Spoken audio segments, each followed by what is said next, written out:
Hey everyone, it's Alex from ninjateacher.com here, and in my last video I interviewed the guys from Trek here who had just come out to teach English in Vietnam, and we touched on some of the pros and cons of teaching English out here, and we didn't really go that in depth into the cons and some of the downsides of living out here. So in this video I thought I'd go ahead and cover some of those in more depth.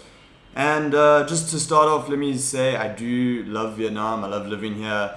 I think it's a great opportunity to teach out here, but I think it's important for people to know that there are cons to any place you live in the world, and I'm going to try point out some of those in this video. So I'm going to take you with me as we head out and I just go about my day, and I'm going to cover some of the most prominent ones, I guess.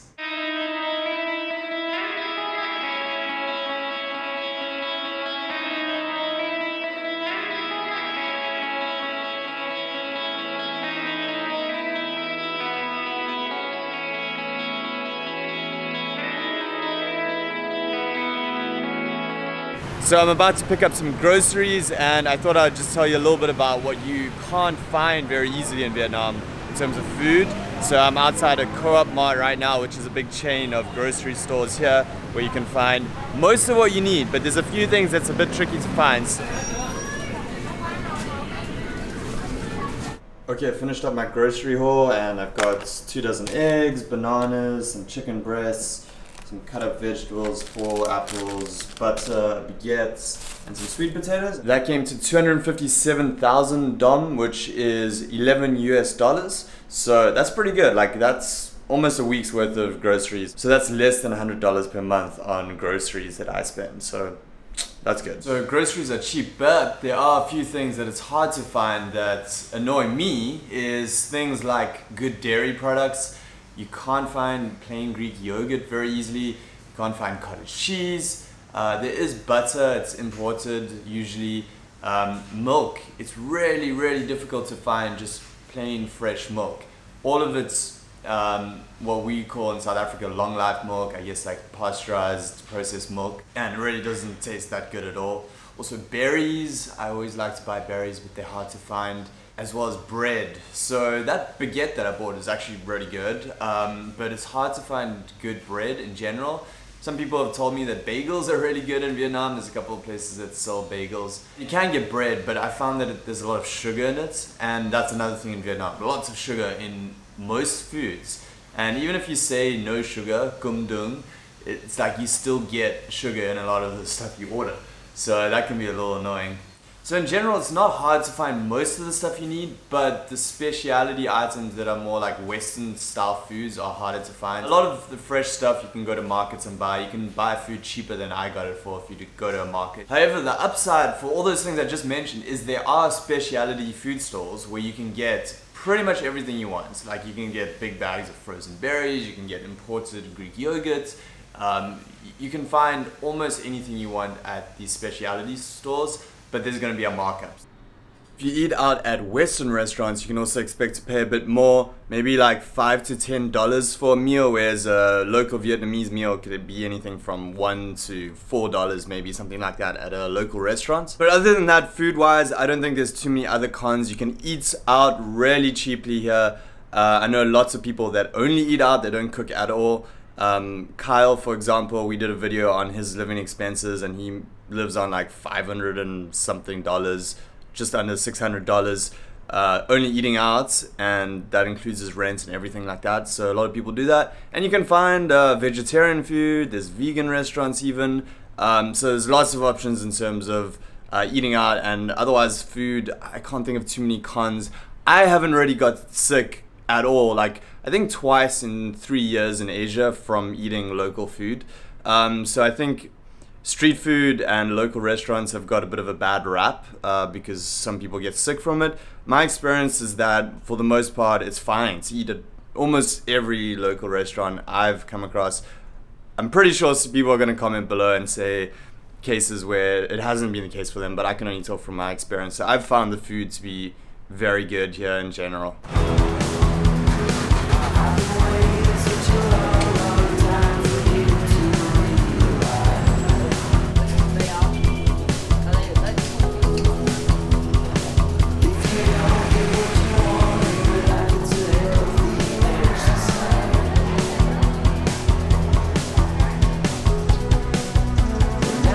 Okay, so I'm just walking over to a cafe I like to go to. It's not far from my apartment. And one thing I thought I would just touch on as I was walking along here is how a lack of rules and the general chaos of Vietnam can be a big downside to a lot of people. How are you? I'm fine. Good. Have a nice day. So it's probably really loud right now. All the traffic over here, school's out. You can see all the kids coming out of school now. If you can't handle like what you've seen over here, then that's probably going to be a problem for you. It's a little crazy. I mean, look at that.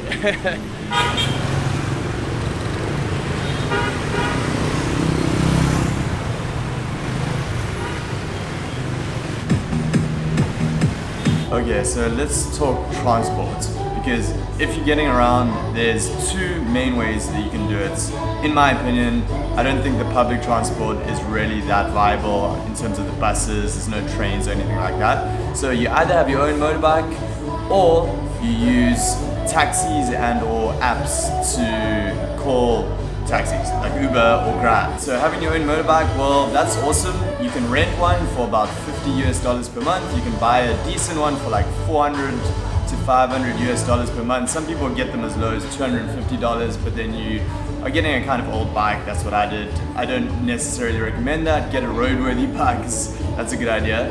And then basically you're just paying for gas, which is really low. Like you're looking at like $20 a month for gas for your motorbikes. What are the downsides of that? Well, then you drive in that traffic, and that's pretty much like what you have to put up with. So a lot of people don't have licenses here. I'm not saying I recommend that, but it is the case. So you got to think about whether you're going to get a license. If you have insurance, international insurance, is your insurance going to cover you? If you get into a motorbike accident, make sure you know that. Do you have to have a license to be covered? The answer is yes. So if you have insurance and you don't have a license and you get into an accident, that's going to be a big problem. So you can get a license here. You just go and do a test and you get your license. Kyle recently did that. We're going to try and make a video on it just to explain the process a little bit more. But I think the big downside is just actually driving the traffic. And then of course the pollution and the fumes that you get while you're riding around, and that's why people wear those masks. So it's to protect from the pollution, and they're not perfect, like they don't stop it, especially there's not that much regulation on exhaust fumes here in Vietnam, so you're gonna get a face full of smoke if like the motorbike in front of you is not running well and there's all those black fumes coming out of it. And whether it's dangerous or not, look, I'm not going to get into that. Like just look at it. I mean, there's not a lot of rules of the road in terms of what you're used to back home. Accidents do happen, so you have to make that decision whether it's worth it to you. The alternative is using Uber and Grab, which is an app like Uber. Now the cool thing in Vietnam is you can actually get the motorbike versions of both. It's in the same app. So essentially you can call a car, like that's probably the way I would go if you are unsure about this. It's not expensive, like you can spend very little. In fact, I'm actually gonna look right now and calculate how much I've used on Uber in the last few weeks, because I haven't been riding my motorbike. I've just been using Uber. So I'll tell you that in 1 second. But essentially, you can use Uber car, and then you don't get the pollution from when you're driving, and it's not that expensive. Alternatively, you do have the motorbike versions, which are even more cheap, probably half the price, and you just call a little bike to come on your app, and then they just come right over and they pick you up and they give you a helmet and you go on the Grab. You'll see in the clip that I filmed earlier, it's the guys in the green, right? They have the green helmets and the green jackets and it says Grab on it. It's a safe app to use in terms of like, you're not gonna get ripped off. That doesn't really happen. But then you're exposed to the same dangers as other people. You're on the back of a motorbike, and if something happens, something happens. So you could still get into an accident, but then you're with an experienced driver who's been driving since he was probably like 6 years old, so he knows the roads really well, he knows the rules of the road. Just be very careful if you decide to ride motorbikes in Vietnam, because people come and they just get motorbikes and they start riding. Just make the decision whether that's a wise move. I mean, like I can't make that decision for you. People are going to do it whether, I say it's a good idea or not, so just think about it, and consider that those are your main options. So look, I'm not trying to scare you with all this talk of accidents and stuff like that. I've actually been riding a motorbike in Vietnam for like almost 2 years, and I've never had a serious accident. I had like one minor little thing. That being said, I mentioned Uber, and I just checked now. In the last 25 days, I haven't been using my motorbike. I just wanted to give Uber a try. You drive around in a car, avoid the exhaust fumes, all that kind of stuff, be a bit safer in the car, because the cars go really slowly. And the total I spent in 25 days was 1.2 million dong, which is $52. So that's all I spent in 25 days. Now, some people are going to go further. It depends where your job is and your home is and your apartments and where you stay and all of that stuff. So it could be double that, it could even be like 4 times that. But still, if you pay $200 per month to feel safe, no big deal. If you're making a salary teaching English over $1,500, if you're worried about pollution from exhaust fumes and traffic and getting in accidents, then you can use Uber car. And I think Grab car is even like a bit cheaper. That being said, nothing beats the convenience of just zipping around the city on your motorbike, just hopping on, getting where you need to go, like super quickly and easy. It's pretty fun if you decide to do it. Just finished up a gym workout here at my gym. It's Fit24, which is a chain of gyms. Nothing really to complain about there. There's lots of good gyms in Vietnam, from really cheap local ones to more expensive chain ones. Traffic's kind of crazy in front of me. I pay about $30 per month at Fit24, although it's more expensive if you sign a shorter term contract with them. One of the big challenges I find living in Asia after 3 years here is not being able to communicate as well as you could in a country where the first language is English, if you're an English speaker. And that can get you a bit. A lot of people speak English well, so it's not impossible, but it's harder to get by. It depends, because if you go to a restaurant, you can learn the Vietnamese you need to order food very easily, and you can also learn counting and numbers very easily. That's not a huge issue. A lot of your co-workers are going to speak English pretty much fluently if you're an English teacher working at an English center, and a lot of young people, like people my age in their 20s, speak English fluently. There's tons of, there's 10 million people in Ho Chi Minh City, 10 million people in Hanoi as well. There's hundreds of thousands of people who speak English fluently. So if you're worried about making a social circle, it's not hard. Just get on Tinder and swipe right, even if you're just trying to make friends, or just go to meetups, go out to bars, go to even coffee shops. You can just strike up conversations with Vietnamese people. There's a lot of English. Or learn Vietnamese. I mean, it's something that I've wanted to do and worked on a bit, but it's a difficult language. So, if you're investing in staying here and learning a language, that's a great thing to do. And if you do that, you're gonna be able to make even more connections. But yeah, totally. Sometimes it sucks. Sometimes you just want to walk into a store and ask them and explain to them what you want, and you can't do that. Oh man, so I just had a moment right there that I can just add into this video.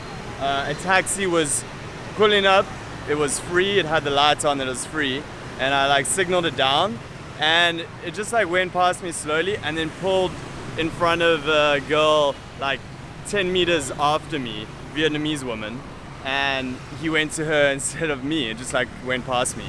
And I understand it's not racism or anything like that, but you are somewhat of an outsider here, and you just have to get used to little things happening like that. He probably just felt more awkward about picking up a foreigner instead of a Vietnamese person, so he chose the Vietnamese person that was behind me. But whatever, it's not a big deal, but little things like that, Okay, so let's talk pollution. Now, most big cities in Asia, there is some degree of pollution in both Ho Chi Minh City and Hanoi. Now, how bad is it? Well, I'm not an expert on this, so do your research, just go look it up. But I can tell you about my experience. Like I mentioned with the motorbiking, that for me is the worst. If you're riding your motorbike in traffic for long periods of time, it does affect you. All those fumes from all the motorbikes, there's millions of motorbikes in the city, literally. Some people definitely find it worse than other people. Personally, I don't get hugely affected by it. How bad is it? Well, you can check out this app. It's called Air Visual. It's essentially an app that shows you the PM 2.5 levels, which from my understanding is a good indicator of like how bad the pollution is in the air. And as you can see right now, it's on good, it's only 45. But it does get worse than that. So good, and then it can get unhealthy for sensitive groups, and then unhealthy, and then hazardous or something like that. Like it's the different levels. Now, like how bad is it compared to China and stuff? Well, I think some of the big cities in China can be a lot worse. Even in South Korea though, like no one talks about this in South Korea, but there's like pollution there. When you get the yellow dust that comes in from China, like that's not so good for you, you know?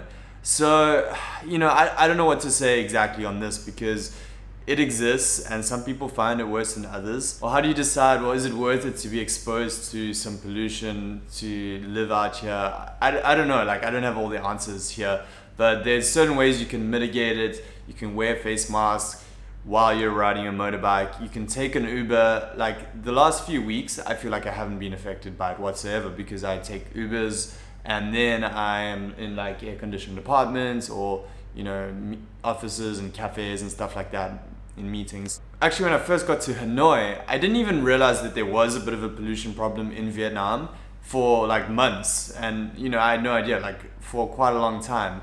So it really doesn't affect me that much, but certain people who are more sensitive to it feel it more. However, now that I know more about it and I'm more aware of it, I do notice if I go out to like a beachside town or something like that, I can tell there's a difference. You know, it's just the air is cleaner and fresher, and that's something that I would prefer to have, but I still stay here. So a quick note on that, yes, there are jobs out in the provinces and countryside. Don't expect to be able to get a job in like Da Nang or Hoi An or like a beachside city very easily because it's going to be quite competitive. Okay, so let's talk a little bit about the actual teaching here and what some of the challenges with that are. Well, I know one of the things that can be difficult is to get enough teaching hours from your school. The problem is because you often get paid by the hour by English censors here in Vietnam, that means you often get a very good rate. It's like up to $20 per hour, which as you saw earlier, I bought all those groceries for what was like $11. So you could get double the amount of food for working 1 hour. Like that's completely insane. But the problem is sometimes these schools will promise you that they'll give you enough hours to support yourself and save money, etc., but then they don't. So sometimes, say you're making $2,000 per month. At some schools, if you're getting paid $20 an hour, that's something like 20 hours a week, right? But the problem is often schools will say they'll give you 20 hours a week, but they might only give you 10, okay? And then you're looking at a much lower salary, looking at about $1,000 a month, which would be enough to cover your lifestyle and your living, but it's not going to allow you to have a lot of extra income. So of course, some people like that, and I know plenty of teachers that are just working like 10 hours a week or something like that and making enough money to get by and then having like all this free time to do whatever they want. So it's kind of cool, but if you want to make a lot of money and save money and do that, then you want a guaranteed number of hours, and that doesn't always happen. So just look out for that with schools. Try and figure out if they are going to give you enough hours to support you. Check out schools that offer full-time salaries. Sometimes it seems like you're going to make less, but because you don't get messed around with hours, it actually works out pretty well, and it is quite a good option to do that sometimes. I think another challenge is sometimes English censors can be disorganized. They can let you know about class changes and cancellations last minute. Again, tying back to the guaranteed number of hours, like if you just have classes cancelled and then you waste that time because you're expecting to be there, you'd planned your lessons and stuff like that, that can happen and it can be really annoying for teachers. Another one which you should be aware about, which I actually don't think is necessarily that bad a thing, it just takes a little bit of getting used to, is the teaching hours are all flipped around. So normally when you work is actually going to be on the weekends, because most students are finishing up their studies during the week at their actual school, and then they go to English centers on the weekend, or they go after school. So very often you're working in the late afternoon and early evenings during the week and on weekends. Now it just depends on the school when they give you hours. I know a few people that work like pretty much full time on the weekends and then like have almost the whole week off, maybe a few classes in the evenings and stuff like that. Which sounds like no one really wants to work on the weekends, right? But then everyone else is also working on the weekends, so then the weekends become the weekdays, something like that, you know? For example, Kyle, who works for Ninja Teacher, like he works super hard for us. He like does Skype calls with potential Ninja teachers all week long, and then he just works like full weekends basically for an English center. So he's working 2 jobs, and he still does really well teaching just on weekends, but then he chooses to work a second job during the week. But other people may just want to have free time then, or maybe pick up extra hours at another school even. I know some people are worried about schools not being reputable and then like they're basically a scam and they don't pay you and stuff like that. In my experience, that isn't a huge problem in Vietnam. Look, it can happen sometimes. Always be aware of who you're in business with, who you're working for. Always check out the contracts, make sure that the people you're working for, you get a good feeling about them. It's hard to tell, of course, but I don't think most schools do that. If anything, it's going to be just really bad organization, and maybe a school just like goes out of business. Like that can happen, but I don't think that's that common either. Mostly the real problems come with a school just really not being run well, and then the teacher gets fed up and decides to leave and find another job. And now I know for every example I give here and every time I say like I don't really see this as being a big problem here in Vietnam, there may be someone that comments below saying they've heard of someone that's been ripped off and scammed and stuff like that. Look, I think most of these English language centers are just businesses that are trying to get by. It's often like a family-owned business, or it's a bigger company that's trying to run their business, and they'll pay you because it's a business that if they don't pay the teacher doesn't teach. So at the end of the day, you just have to realize that there's some schools that are better than others, but don't worry about like putting your foot in the door and getting started teaching. At the end of the day, if you start working for a school and you realize something's fishy and something's not right, just leave and find another school. That is one of the biggest advantages of Vietnam compared to almost any other country that's good for teaching English, is that there's a degree of flexibility here which there just isn't in other countries. Like in South Korea, your visa is tied to your school, so if you leave your school, they'll just cancel your visa and you'll have to leave the country and you got to like start all over again. Here, you just go find another school, like walk to the next one on the next street and hand in your resume. Like, don't worry too much about that, because I know everyone is super concerned about getting a bad job or something like that. Look, it can happen, it does happen to some people, but just realize that there's so many opportunities. Alright, I'm gonna leave it at that for now. There are obviously other things. Actually, let's get a little bit of a discussion going. I feel like it's something that instead of me just telling you, let's have people that have taught before, because I know there's people who have come out and started teaching here that still watch these videos. So leave a comment below. What do you think some of the challenges are? Let's keep it constructive, because you know, we all know that there's amazing opportunities out here. I've spoken enough about it, and there's downsides too. So let's try and get a balanced perspective. That's why I made this video, to show you some of the cons, because it's something that you should be aware of. And like anything in life, pros and cons, right? So if you want to leave a comment below and get a bit of a conversation going, that would be great. Also head over to our Facebook group at ninjateacher.com. You can just click join community, and you can join our Facebook group. We've got almost 2,000 people, and there's more of a discussion in there as well. So if you made it this far, thanks for watching, and let me know what you thought of this video, because I thought it through a little bit more. I tried to put in some good information here. I know a lot of you commented that my videos lately have been a bit more like travel vloggy and, you know, trying to be a travel vlogger, but essentially I am focused full-time on helping people start teaching English out here in Asia. So this is what I do. I want to give you guys the best advice possible. So if you like this or have any more questions, just let me know below and I'll keep them coming. So speak to you soon. Peace.